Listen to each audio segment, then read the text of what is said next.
Welcome to the Future Mind You tube channel.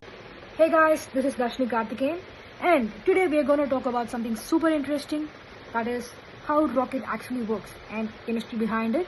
So at the end of the video you can literally say that yeah, I know how rocket actually works. Have you ever came across someone saying that this is not rocket science, it's easy?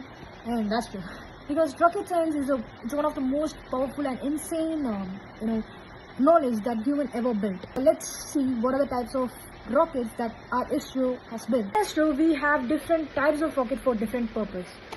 We have SLV, PSLV, GSLV, and LVM3, which was recently launched for Chandrayaan-3, which was a huge success. To explain what are the parts in the rocket, I don't have a whiteboard, so I'm gonna use my notebook to explain. This is my drawing. Let's imagine this is the rocket. So this is the parts inside the rocket. There are two main things, which is fuel and the oxidizers, which I mentioned. This is a fuel tank and this is the oxidizer tank.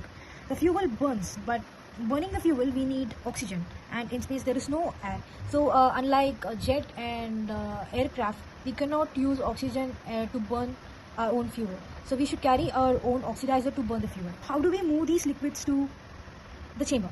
So that's where we use turbopumps. Turbopumps is a super powerful pump that pushes fuel and the oxidizer into the combustion chamber. The fuel and oxidizer mix in a perfect ratio and it ignites, this creating an extremely hot and high pressured gas which will go via nozzle. Now let's come to the nozzle. This nozzle is the genius engineering.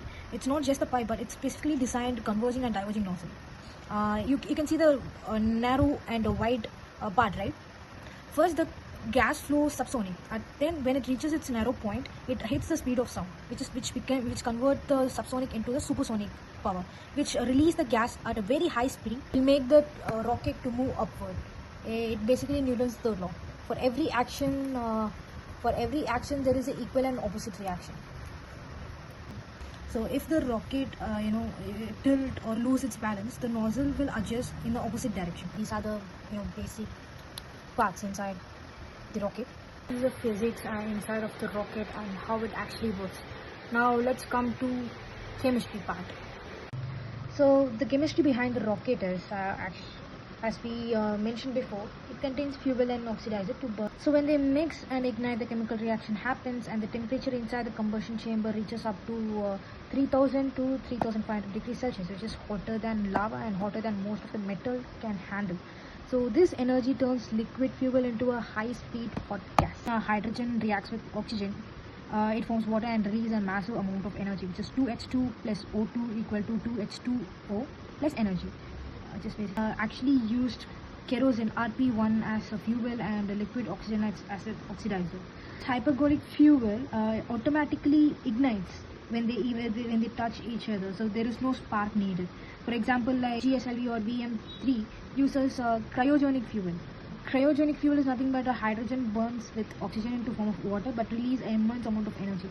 These fuels are stored at very low temperature, like oxygen are, like I told before, minus 183 degrees Celsius, and hydrogen around minus 253 degrees Celsius. So this is how the rocket science works.